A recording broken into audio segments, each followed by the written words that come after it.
पवित्र बंधूंनो, स्वर्गीय पाचारणाचे भागीदार हो. म्हणजे स्वर्गीय पाचारण त्यांना झालेले आहे. परमेश्वराचे निवडलेले जे लोक आहेत, तर यांच्यासाठी हे वचन प्रेषित पौल लिहिलेलं आहे. आणि आपण पत्करलेल्या मार्गाचा प्रेषित व प्रमुख याजक येशू ह्याच्याकडे लक्ष लावा. म्हणजे इथे काय लिहिलेलं आहे का, आपलं लक्ष हे आपण कोणाकडे लावायचं आहे? प्रभू येशूच्या इकडे फक्त आपलं लक्ष आपल्याला काय करायचं आहे? केंद्रित करायचं आहे. इतर कोणत्याही गोष्टीकडे न पडता आपलं लक्ष केवळ आपलं ध्येय हे काय असावं? प्रभू येशू ख्रिस्त. आणि जेव्हा आपलं लक्ष हे कोणत्या व्यक्तीकडे नसावं किंवा इतर कोणत्याच गोष्टींकडे आपलं लक्ष न ठेवता आपण आपलं लक्ष जेव्हा परमेश्वराकडे ठेवतो, तर तेव्हा आपण काय करतो? आपल्या जीवनामध्ये आपण वाढ बघतो, एक आत्मिक वाढ. आणि आपल्याला हे मंडळी म्हणजे आपण परमेश्वराचे काय पवित्र जन आहोत, परमेश्वराचे निवडलेले लोक आहोत. इथे बसलेले प्रत्येक जण हे परमेश्वराने निवडलेले व्यक्ती आपण इथे बसलेलो आहोत. आणि हे वचन आपल्या प्रत्येकाच्यासाठी आहे ना. ह्या वचनानुसार म्हणजे आपल्याला लक्षात येते की फक्त आपण प्रभू येशूच्या इकडे आपलं लक्ष केंद्रित केलं पाहिजे. आणि पुढे आपण बघूया इब्रानी याचा 3रा अध्याय आणि 8व्या वचनामध्ये आपण पुढे बघूया.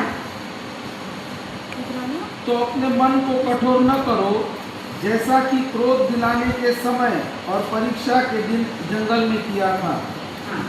आपण या ठिकाणी आता मनाच्या विषयी बघूया की मनुष्याचं मन हे कोणत्या कोणत्या प्रकारचं असते.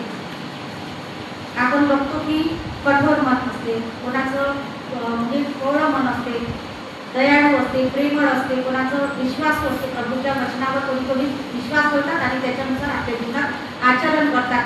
परंतु कोणाचं काय असते, वचन वाचून देखील काय करतात, विश्वास तर ठेवतात पण आचरणात आणत नाही. आणि हे सर्व कशामुळे? की आपल्या मनाच्यामुळे आहे ना. तर आपण आज मनाचे प्रकार पाहणार आहोत. तर कोणत्या प्रकारचे मन आपले आहे. आणि आता आपण या ठिकाणी वाचलेलं आहे का कठोर मन है ना. तो अपने मन को कठोर न करो, जैसा कि क्रोध दिलाने के समय और परीक्षा के दिन जंगल में किया था. म्हणजे जंगलमध्ये ह्या ठिकाणी जंगलमध्ये इस्रायल लोकांचं उदाहरण या ठिकाणी आपण बघतो की इस्रायल लोकांनी म्हणजे आपलं मन किती कठोर करून घेतलेलं होतं. आणि परमेश्वर वारंवार त्यांना संधी देत होता, त्यांच्यावर दया देत होता, कृपा करत होता, परंतु त्यांचं मन त्यांनी कठोर करून घेतलेलं होतं. तसं आपल्याला आपलं मन कठोर करून घ्यायचं नाही आहे ना. आपलं मनाला आपल्याला ताब्यात ठेवायचं आहे. वेळ असताच आपल्याला काय करायचं, आपल्या मनावर संयम ताबा घेऊन आपल्याला आपल्या जीवनामध्ये काय करायचं, वाढायचं आहे. आणि आपण फिरोन राजाचं देखील उदाहरण आपण या ठिकाणी आपल्याला आठवते की फिरोन राजाने देखील आपलं मन काय केलेलं होतं, कठोर करून घेतलेलं होतं. आणि जेव्हा मोशे आणि अहरोन जेव्हा वारंवार त्याच्या राजाच्या जवळ जायचे की इस्रायली लोकांना काय कर सुटकारा दे, का ते जंगलात जाऊन काय करतील, प्रभूची परमेश्वराची काय करतील, महिमा करतील, त्याच्यासाठी अर्पणे अर्पतील. परंतु फिरोन राजाने काय केलं होतं, आपलं मन कठोर करून घेतलं होतं. आणि तो परमेश्वराचा जो संदेश त्याच्यापर्यंत जो मोशे आणि अहरोन पोचवत होते, तर तो काय करत होता, तो पाळत म्हणजे त्याने आपलं मनाला कठोर करून घेतलं होतं. परमेश्वराची वाणी देखील तो ऐकायला तयार नव्हता. म्हणून आज आपल्याला आपल्या जीवनामध्ये शिकायचं आहे का आपल्या मन हे कठोर नसावे. कारण की परमेश्वर जो काही आज्ञा आपल्या जीवनामध्ये देत आहे, परमेश्वराच्या आज्ञा आहेत आणि खूप सोप्या आज्ञा आहेत. परंतु त्या पण आज्ञा आज आपण जीवनामध्ये योग्य रीतीने पाळतो आहोत की नाही पाळतो.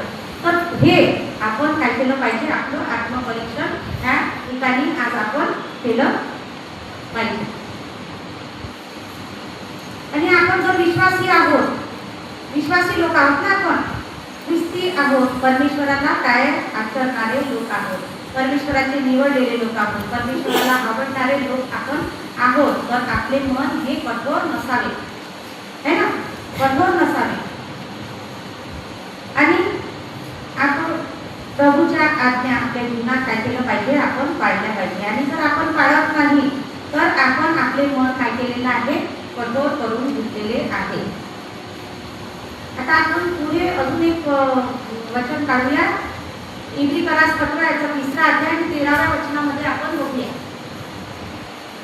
जोपर्यंत आज म्हटलेला वेळ आहे तोपर्यंत एकमेकास तुम्ही प्रति दिवशी बोध करा, यासाठी की पापाच्या फसवणुकीने तुम्हास कोणी कठीण होऊ नये. हिंदीमध्ये वाचा. वरन जिस दिन तक आज का दिन कहा जाता है, हर दिन एक दूसरे को समझाते रहो. ऐसा न हो कि तुम में से कोई जन पाप के छल में आकर कठोर हो जाए. म्हणजे ह्या वचनामध्ये लिहिलेलं आहे की आपण काय केलं पाहिजे. मंडळीत आपण सर्वांना एक दुसऱ्यांना काय केलं पाहिजे, आपण समजवलं पाहिजे. आज जे वचनाच्या द्वारे परमेश्वर या ठिकाणी बोलत आहे, तर हे काय करत आहे, आपण वचनाच्या द्वारे एकमेकांना समजवत आहे ना. या ठिकाणी मी खूप ज्ञानी आहे असं नाही का मी समजत आहे. हे वचन माझ्यासाठी सुद्धा आहे आणि हे वचन मी पण आचरणामध्ये हे आणणं जरूरी आहे. परंतु 20 दिन तक आज का दिन कहा जाता है, हर दिन एक दूसरे को क्या करो, समझाते रहो. एक दुसऱ्यांना आपल्याला काय दिलेलं आहे, जबाबदारी दिलेली आहे. प्रत्येकाला ही जबाबदारी काय परमेश्वराने दिलेली आहे की आपल्याला काय करायचं आहे, एक दुसऱ्याला समजवायचं आहे.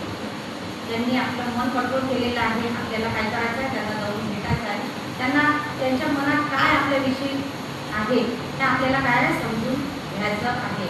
आणि ऐसा ना हो कि तुम में से कोई जन पाप के छल में आकर कठोर हो जाए. म्हणजे या ठिकाणी आपण काय होतो, आपल्या जीवनामध्ये काय आहे, पाप एंटर करते. म्हणजे शैतान काय करतो, पापाच्या द्वारे आपल्या जीवनामध्ये एंटर करतो आणि मग काय करतो तो, आपण काय करतो.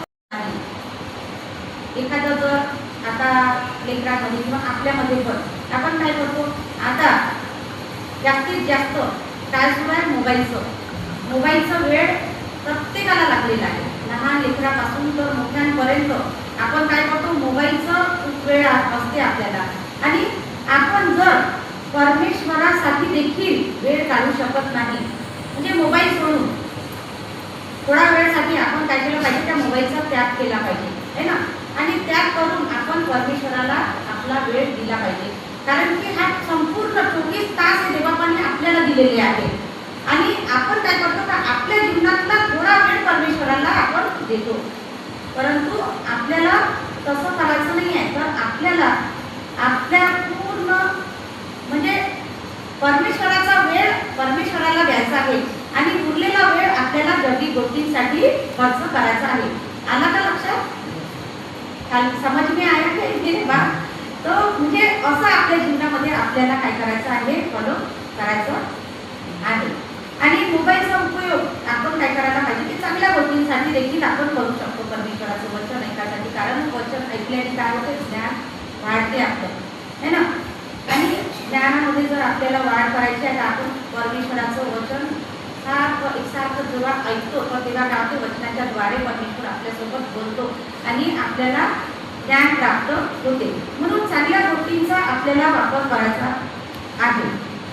आणि आपल्या जीवनामध्ये ज्या पापामध्ये शैतानाने आपल्याला गुरफटून ठेवलेलं आहे, म्हणजे असे लहान सहान पाप असतात, परंतु आपल्याला काय करायचं, त्याच्यावर विजय मिळवायचा आहे. पण विजय केव्हा मिळवू आपण, जेव्हा आपण परमेश्वराचं वचन वाचू तेव्हा है ना. आपण सुंदर सुंदर वचन काढून मोबाईलमधून आपण टाकतो, परंतु ते पण चांगलंच आहे. त्या निमित्ताने आपण काय करतो, परमेश्वराचं वचन वाचतो. परंतु आपण प्रत्येकाने बाळासाहेबांनी आपल्याला आज्ञा दिलेली आहे ना. आणि माझ्या पाठी लोकांना दाखवासाठी बा वचन टाकते ग्रुपवर, तसं हे चुकीचं आहे.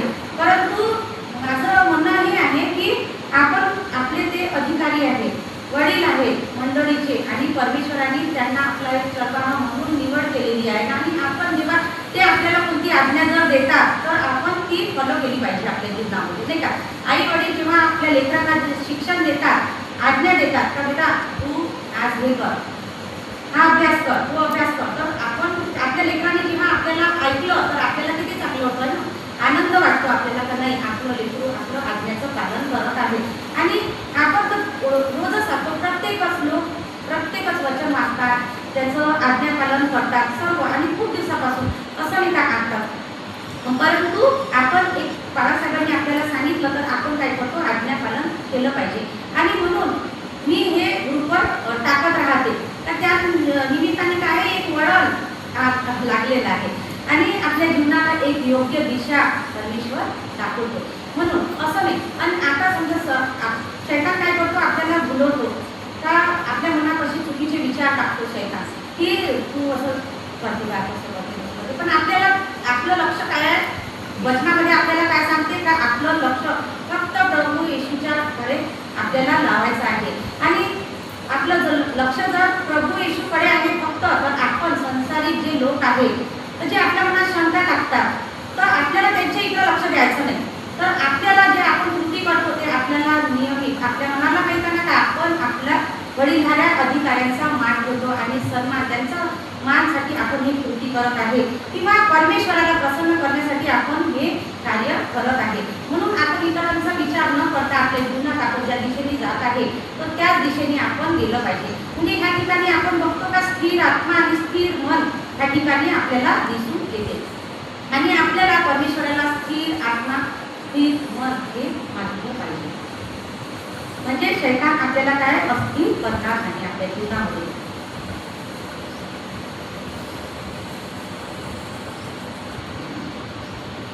आणि काही काही आपण ठिकाणी बघतो की पापातून येण्याची कोणाची इच्छाच नसते है ना. आपण वारंवार कोणाला परमेश्वर संधी देतो, आपण संधी देणारे कोणी नाही. परमेश्वर वारंवार आपल्याला काय करतो, संधी देतो की बेटा हे चुकीचं आहे, ही जी तुझी लत आहे किंवा ही जी सवय आहे तर ही चुकीची आहे, परमेश्वराला आवडणारी नाही आहे. परंतु काही काही लोक काय करतात का पापातच त्यांना कळलेलं आवडते आणि ते त्या ठिकाणी आपण बघतो का त्यांनी आपले मन हे कठोर करून घेतलेले आहे. म्हणून आपल्याला आज परमेश्वराला काय करायचं आहे, सब हृदय मागायचं आहे. आपण बघूया वचनातून एहेजकेल याचा 36 आपण वाचूया. एहेजकेल 36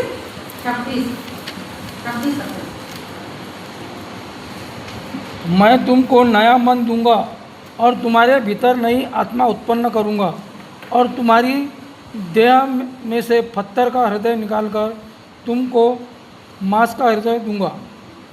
आणि जेव्हा आपण पापातून बाहेर यायची जेव्हा आपली इच्छा असते तर तेव्हा परमेश्वराचं वचन काय म्हणतो, आपल्याला या ठिकाणी परमेश्वराचं वचन लिहिलेलं आहे की मैं तुमको नया मन दूंगा और तुम्हारे भीतर नई आत्मा उत्पन्न करूंगा. म्हणजे परमेश्वरच आपल्या म्हणजे आपल्या जीवनामध्ये काय आपल्याला स्थिर मन आणि काय आत्मा उत्पन्न करूंगा और तुम्हारे देह में से पत्थर का हृदय निकाल कर तुमको मांस का हृदय दूंगा. परंतु त्यामध्ये काय आपली इच्छा पाहिजे की आपलं जीवन आपल्याला सुधारणा करून घ्यायचं आहे. आपलं जे जीवन आहे जो समय आहे तो काय निकट आलेला आहे. म्हणजे परमेश्वराचं आगमन जे आपण जी वाटचाल चालत आहोत का आपल्याला काय स्वर्गीय देशमध्ये आपल्याला जायचं आहे आणि त्याच्यामध्ये काय आहे हे आपल्या जीवनामध्ये शैतानी अडचण येत आहे. आणि हे लहान गोष्टी येतात पण आपल्याला लक्षात येत नाही कारण की आपलं मन काय भटकणारं मन आहे, अस्थिर मन आहे. म्हणून आपल्याला या गोष्टी लक्षात येत नाही. म्हणून मैं तुमको नया मन दूंगा और तुम्हारे भीतर नई आत्मा उत्पन्न करूंगा और तुम्हारी देह में से पत्थर का हृदय निकाल कर तुमको मांस का हृदय दूंगा. आणि परमेश्वराचं हे वचन आपल्याला सांगते का परमेश्वर आपल्याला काय आहे, मृदू हृदय देणारा परमेश्वर आहे. आपण त्याच्याजवळ आपल्याला परिवर्तनासाठी सर्व काही मागितलं पाहिजे. आपल्या कोमल प्रेम, दया आणि कृपा यांनी भरलेलं हृदय आपल्याला परमेश्वराला मागायचं आहे.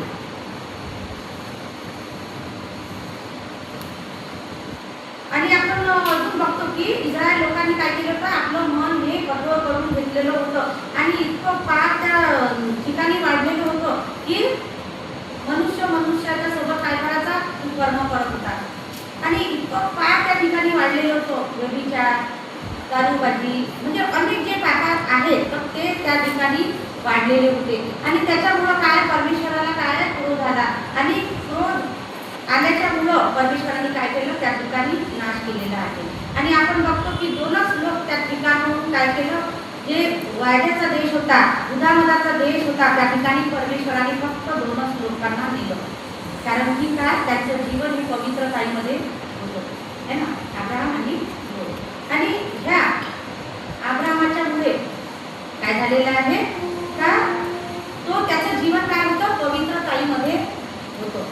आजही आपण बघतो का 100% लोकांमध्ये 10%च लोक असे आहेत का जे परमेश्वराचं म्हणजे वचन पाळतात, त्याच्या इच्छेप्रमाणे वागतात. आणि जेव्हा परमेश्वराचा जेव्हा खूप भडकणार, तेव्हा शेवटचा काळ, आता शेवटचाच काळ सुरू आहे हा, आणि जेव्हा पृथ्वीचा नाश होणार तर त्या 10% लोकांमध्ये काय आपलं पण नोंदणी झाली पाहिजे, आहे ना.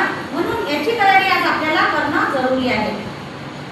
लक्षात येतं ना काय बोलत आहे तर. म्हणून आपल्याला त्याची तयारी करायची आणि त्याच्यासाठी आपल्याला काय करावं लागेल, आपल्याला पवित्र ताईमध्ये वाढावं लागेल, पवित्र जीवन जगावं लागेल. आपल्याला आपल्या वैराला क्षमा करावं लागेल, निंदकांचं बैठकीत बसणं आपल्याला सोडून द्यावं लागेल. म्हणजे ज्या परमेश्वराच्या आज्ञा आहेत त्या आपल्या जीवनात पाळणं काय खूप जरुरी आहे.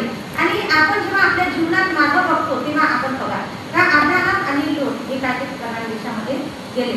वायद्याचा देश जो परमेश्वराने त्यांच्यासाठी बोललेला होता त्या ठिकाणी ते गेले. आणि लोटाची बायको आपण बघतो का मागं वळून पाहिलं, तिने परमेश्वराने आज्ञा दिली होती, है ना, तर मागं वळून पाहू नका. परंतु तिने काय केलं, काय तिने मागं वळून पाहिलं. आणि आपल्यामध्ये असे पण लोक आहेत की जे वारंवार जुन्या गोष्टी उठत राहतात, जुन्या गोष्टी काढत राहतात आपल्या जीवनात. जुन्या गोष्टी काढून ते आपलं मन अस्वस्थ करतात आणि इतरांचंही मन अस्वस्थ करतात. परमेश्वराच्या मार्गापासून ते काय करतात, दुसऱ्याला पण समोर जाण्यासाठी काय करतात, अडथळा करतात. आणि स्वतःच्या जीवनात म्हणजे ते काय बंधनातून सुटू शकत नाही. तर आपल्याला परमेश्वराची आज्ञा पाळायची आहे. आणि जसं लोटाच्या बायकोचा खांब झाला तसा आपलं खांब होऊ नये, आपण याच्याकडे आपलं लक्ष केंद्रित केलं पाहिजे. आणि त्याच्यासाठी आज आपण सर्वांनी मागचे जे जीवन आपलं जे सुटून गेलं, अनेक चुका माझ्या पण कडून घडलेल्या आहेत, आपल्या प्रत्येकाच्या कडून घडलेल्या आहेत. पण आपलं जुनं जीवन विसरून आपण काय करायचं, आपल्याला समोर जायचं, एकमेकांना क्षमा करायची आहे आपल्याला. आणि जेव्हा आपण क्षमा करू तेव्हाच आपलं मन काय होईल, हलकं होईल. काय करू, परमेश्वराच्या समोर उभं राहण्याच्या योग्य असू. आणि आपल्याला एकमेकांना क्षमा करून आपल्या जीवनामध्ये आपल्याला काय करायचं आहे, समोर जायचं आहे. आपलं मन स्वच्छ निर्मळ हृदय आपल्याला परमेश्वराला मागायचं आहे. आता आपण दुसरं मन बघू का, भटकणारे मन. आता आपण कठोर मन बघितलं आणि आता आपण मन बघणार आहे भटकणारे मन, म्हणजे अस्थिर मन. आता त्याच्यासाठी आपण एक वचन बघूया, इब्रानियों याचा 3रा अध्याय आणि 10वं वचन. इब्री पराक्रम 3रा अध्याय आणि 10वं. त्यामुळे ज्या पिढीवर संतापूर्वी म्हणालो ते सतत भविष्य अंतःकरणाचे लोक आहेत.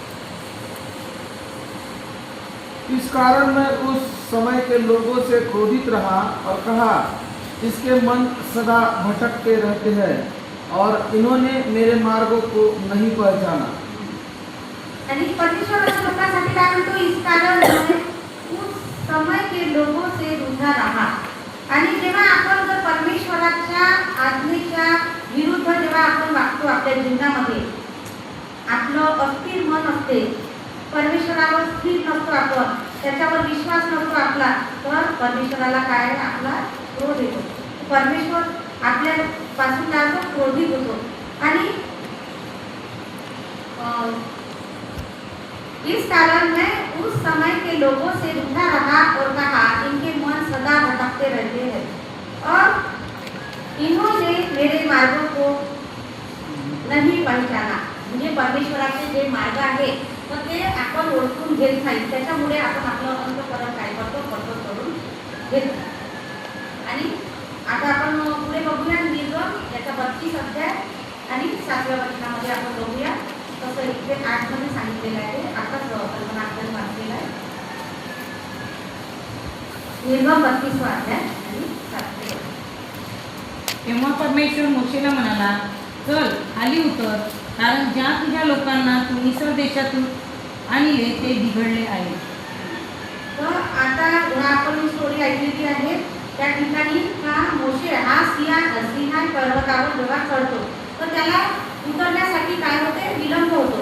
आणि हे लोक काय, इस्रायली लोक हे अस्थिर मनाचे आपण त्या ठिकाणी बघतो की ते इतके अस्थिर असतात, अस्वस्थ मन त्यांचं असते का त्यांना थोडंसं पण संयम नसतो.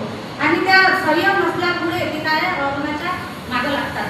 का आम्हाला त्या मिसर देशातून आम्हाला त्या देवाने सोडून बाहेर आणलेलं आहे, तर त्याची आम्हाला काय करते, आम्हाला काहीतरी ते बनवून दे. आणि मग अहरोन काय करतो का, जे त्यांच्या स्त्रिया असतात त्यांचे सोने नाणे वगैरे सर्व तो एकत्रित करतो आणि त्याच्यापासून त्यांना काय करतो, एक वासरू बनवून तो देतो. आणि त्या ठिकाणी आपण बघतो का इस्रायली लोकांचा आपण काय बघतो या ठिकाणी अविश्वास. संकटातून बाहेर काढून देखील ते काय करतात, त्यांचं मन हे अस्वस्थ असते. थोड्या वेळी मोशे पहाडावरून खाली येईपर्यंत देखील ते संयम धरत नाहीत आणि आपल्या मनाला काय करतात, बेचैन करतात, अस्वस्थ करतात आणि मग काय करतात, अहरोनाच्या मागं लागतात. आणि एक वासरू अहरोन त्या ठिकाणी काय करतो, त्यांना तयार करून देतो आणि ते काय करतात, त्याच्या भोवती काय करतात, डान्स करतात आणि म्हणजे नाचतात, गातात, त्या वासराची पूजा करतात. आणि हे परमेश्वराच्या काय विरुद्ध कार्य त्या ठिकाणी आपण बघतो. आणि ह्या ठिकाणी आपण बघतो की अहरोन देखील काय झालेला आहे, या ठिकाणी पापात पडलेला आहे ना. आणि अहरोन हा परमेश्वराचा इतका मोठा निवडलेला, परंतु त्या ठिकाणी आपण बघतो का अहरोन देखील काय होतो, बहकून जातो. म्हणजे ह्या ठिकाणी बहकलेलं मन आपण बघत आहे का.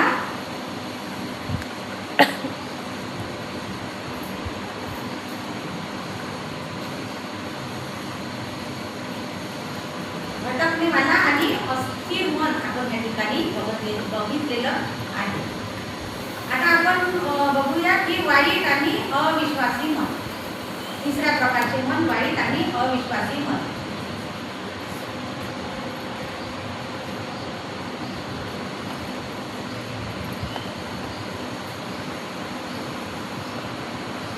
आपण बघूया स्तोत्रसंहिता याचा 78 अध्याय आणि 19 वचन. स्तोत्रसंहिता 78, 19 आणि 20 वचन. ते देवाविरुद्ध बोलले. ते म्हणाले, रानात भोजनाची सिद्धता करण्यास देव समर्थ आहे काय? पहा, त्यांनी खडकावर टोला मारला, तो पाणी उचलून बाहेर वाहू लागले व त्याचे लोट चालले. तो भाकरही देण्यास समर्थ आहे काय? तो आपल्या लोकास मांस पुरवी काय? या ठिकाणी आपण बघत आहोत का अविश्वास. इस्रायली लोकांसाठी परमेश्वराने काय काय आश्चर्य कर्म केले, परंतु ते काय या ठिकाणी ते विसरून गेलेले आपण बघतो आहोत. आणि या ठिकाणी वे परमेश्वर के विरुद्ध बोले और कहने लगे, क्या ईश्वर जंगल में नहीं चला सकता है. म्हणजे या ठिकाणी काय आहे, एक प्रश्नात्मक चिन्ह म्हणजे शंका त्यांच्या मनात आपण बघत आहोत है ना. आणि अविश्वास, परमेश्वराच्या कृतज्ञ अविश्वास आपण या ठिकाणी बघत आहोत. आणि 20व्या वचनामध्ये उसने चट्टान पर मार के जल बहा तो दिया और धाराएं उमड़ चली, परंतु क्या वह रोटी भी दे सकता है. म्हणजे परंतु तो का परमेश्वर आपल्याला अन्न देऊ शकतो. क्या वह अपनी प्रजा के लिए मांस भी तयार कर सकता है. म्हणजे या ठिकाणी आपण बघत आहोत अविश्वासी मन, इस्रायली लोकांचं अविश्वासी मन आहे ना. आपण ह्या मनाचा विषय बघत आहोत.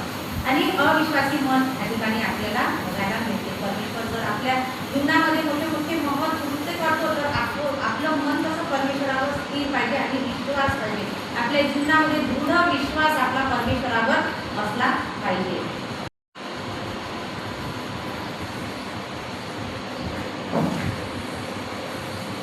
आता आपण या ठिकाणी शिकलो आहोत की आपलं मन हे स्थिर असले पाहिजे, कठोर मन नसावे, भटकणारे मन आपले नसावे है ना. भटकणारे मन नसावे. एखादी सुंदर स्त्री जर आली तर माणसाचं मन काय, तिला पाहून काय ते भटकून जाते कधी कधी. परंतु आपल्या ठिकाणी म्हणजे पुरुषांमध्ये म्हणा का स्त्रिया, आता हे शेवटचा कार्य आणि व्यभिचाराच्या द्वारे खूप मोठं त्याचं कार्य करून घेत आहे. आणि आपल्याला आपल्या मनावर ताबा आणि संयम होण्याची खूप गरज आहे आपल्याला. कारण की पवित्र जनांचा परमेश्वर आहे तो, आणि पवित्र मंडळीला हे वचन परमेश्वर सांगत आहे का आपल्याला आपलं जीवन पवित्र ठेवणं खूप जरुरी आहे, कारण की पवित्रताशिवाय परमेश्वराला प्राप्त करणे हे खूप कठीण आहे, करू शकत नाही आपण. आणि आपले मन आपल्याला काय करायचं आहे, शुद्ध ठेवायचं आहे, परमेश्वरावर विश्वास आपल्याला ठेवायचा आहे. आणि तेव्हा कुठं परमेश्वर काय होईल, आपल्या सोबत राहील. परमेश्वर अपनी ओर रहेगा. आणि परमेश्वर जर आपल्या सोबत आहे तर परमेश्वर काय, आपण बघूया इर्मया याचा 10वा अध्याय आणि 19 वचन. म्हणजे जर परमेश्वर आपल्या सोबत आहे तर आपल्यावर किती पण आक्रमण झाले, आपले वैरी आपल्या विरुद्ध उठले किंवा किती पण नाशाच्या मार्गाकडे शैतानाने आपल्याला नेलं, तर या वचनामध्ये परमेश्वर म्हणतो का मी तुझ्या सोबत आहे. इर्मया 1 आणि 19. हे इस्रायलाच्या घराणा, परमेश्वर तुम्हास जे वचन सांगतो ते ऐका. हाय हाय, मला जखम झाली आहे, मला लागलेला मार भारी आहे, तरी मला वाटते हे दुःख माझ्या वाटेला आले आहे, म्हणून मला ते सोसावे पाहिजे. सॉरी, इर्मया याचा 10वा अध्याय 19 वचन वाचते मी. वे तुझसे लड़ेंगे तो सही, परंतु तुझ पर प्रबल न होंगे, क्योंकि वचन यहोवा की यह वाणी है. म्हणजे आपण जर परमेश्वराच्या आज्ञेनुसार वागतो, जर आपलं मन कठोर करत नाही, आपलं मन अस्थिर करत नाही, आपलं मन बेचैन होऊ देत नाही, किंवा आपण परमेश्वरावर जेव्हा विश्वास ठेवून जेव्हा आपण आपलं जीवन जगतो, तर परमेश्वर काय म्हणतो, अशा लोकांसाठी परमेश्वर त्यांच्या सोबत आहे. आणि जेव्हा परमेश्वर जर आपल्यावर असला तर परमेश्वर काय म्हणतो का सर्व, म्हणजे वे तुझसे लड़ेंगे तो सही, परंतु तुझ पर प्रबल न होंगे, क्योंकि मैं बचाने के लिए तेरे साथ हूँ. आणि परमेश्वरच आपल्या सोबत असणं खूप जरुरी आहे ना. आणि परमेश्वर जर आपल्या सोबत आहे, आपण जर परमेश्वराला आपल्या जीवनामध्ये जर मागतो, तर राज्याच्या चाबी जेव्हा आपण परमेश्वराला मागतो, परमेश्वर तूच आमच्या जीवनामध्ये पाहिजे. आणि जेव्हा परमेश्वर आपल्या जीवनामध्ये असतो तर तो आपल्या सोबत चालतो. प्रत्येक कार्य जो पुरुष आपल्या हातीत घेतो, आपण योसेफाचं उदाहरण बघतो का, जेव्हा योसेफ ज्या ज्या ठिकाणी जात होता परमेश्वर त्या त्या ठिकाणी त्याच्यासोबत असायचा. आणि पोटिफराच्या घरामध्ये जेव्हा तो गेला तर योसेफाच्या मुळे त्याला देखील, म्हणजे ज्या घरात तो गेला त्या घरालाही देवापाणी काय केलेलं आहे, आशीर्वादित केलेलं आहे. मोशेसोबत परमेश्वर काय करत होता, चालत होता, बोलत होता तो. आणि त्यावरच कारण की हे कशामुळे होऊ शकलं, पवित्रतामुळे. आणि विश्वास त्यांचा काय, परमेश्वरावर दृढ विश्वास होता. आणि असाच विश्वास आज आपण आपल्या जीवनामध्ये असला पाहिजे. म्हणजे परमेश्वर काय करतो, आपल्या जीवनामध्ये नवीन नवीन गवाया तयार करतो. साक्ष देणं देखील एक खूप मोठी आपल्या जीवनामध्ये एक परमेश्वराच्या इकडून केलेलं कार्य असते आणि ते आपण सांगितलंच पाहिजे इतरांना. त्याच्यामुळे काय होतं, का शैतान देखील काय करतो, पळून जातो आपल्या जीवनातून. आणि मी माझी छोटीशी साक्ष मी त्या दिवशी समोर केली, परंतु मला शब्द सुचले नाही किंवा धैर्याने नव्हतं एवढं, आणि मी माझी साक्ष दिली नाही. परंतु माझी एक मोठी साक्ष आहे का देवबापांनी मला काय केलेलं आहे, मी माझ्या मैत्रिणींसाठी प्रार्थना करायची. माझ्या ज्या विधर्मी मैत्रिणी आहेत त्या मला नेहमी प्रार्थना रिक्वेस्ट सांगायच्या, कारण हमारे लिए प्रेयर कर द्या, हम परमनंट म्हणजे आणि पण आमचं तर त्याच्यात काहीच नव्हतं, नामो निशाण नव्हतं. 1 वर्षानंतर आमचं म्हणजे होणार होतं, परंतु मी त्यांच्यासाठी प्रार्थना करत गेली का देवबापा यांचं चांगलं होऊ दे, यांच्या मागून आमचं पण होऊ दे.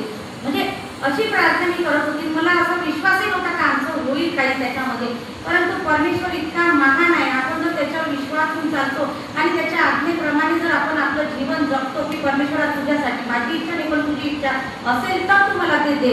आणि परमेश्वराने माझ्या जीवनामध्ये इतकं मोठं कार्य केलं का 2024चा GR 3 मार्च 2024 पर्यंत 10 वर्ष पूर्ण झालेल्यांना परमनंट करणार होते असा आदेश आला होता मार्च महिन्यामध्ये.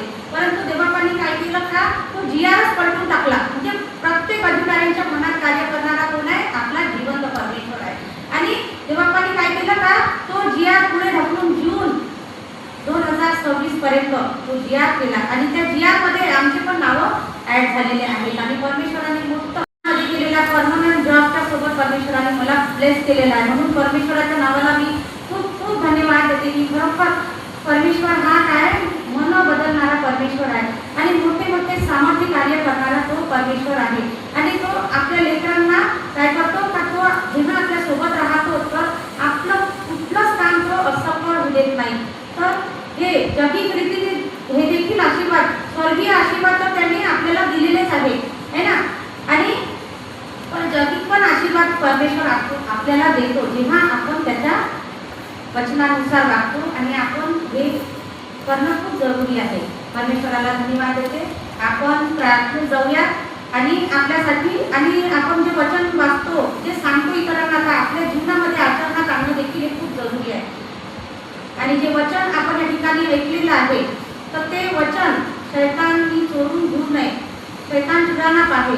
म्हणून याच्यासाठी आज आपण प्रार्थना करणार आहोत वचनाच्या शेवटी. आणि आपल्यामध्ये ललिता ताई आहे, ललिता अक्का आहे, तर त्या आपल्यासाठी प्रार्थना करतील अशी त्यांना विनंती करते.